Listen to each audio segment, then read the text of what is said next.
$76 წლის ლუარა გვენეტაძე ამ გზას ბიბლიოთეკამდე მიჰყავს. ის უკვე 9 საუკუნეზე მეტია უნივერსიტეტში ბიბლიოთეკარად მუშაობს და ყოველდღიურად ათასობით წიგნს სულის.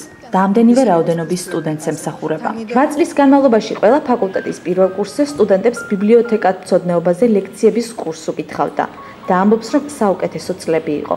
ვასწავლები სტუდენტებს ბიბლიოთეკაში, როგორ უნდა ემუშავათ კატალოგთან, როგორ უნდა მოეთხოვათ წიგნი, როგორ უნდა ქონოდათ წიგნთან მოქცევის კულტურა.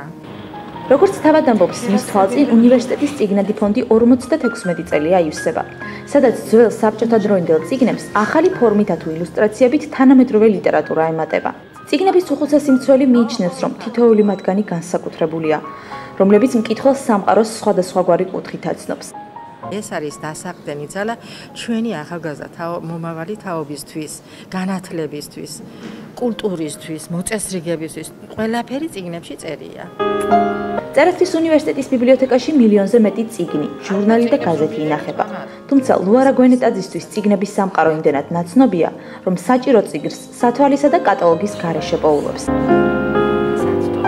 გამორჩეული წიგნის დასახელება უჭირს, თუმცა ამბობს, რომ კონსტანტინე გამსახურდიას დიდოსტატის მარჯვენა მისთვის საგანძურია.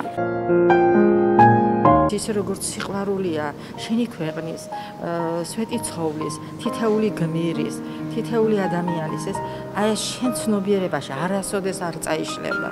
ლუარა გვენეტაძე თანამედროვე სიახლეებს ადვილად ითვისებს, ამიტომ სამსახურეობრივი საჭიროებიდან გამომდინარე კომპიუტერთან მუშაობის უნარ-ჩვევებიც გამოიმუშავა. თუმცა ტექნოლოგიური სიკეთეების მიუხედავად წიგნების უხუცესიმცველი ახალგაზრდებს ელექტრონულად კითხვის ნაცვლად წიგნებთან მუშაობას ურჩევს.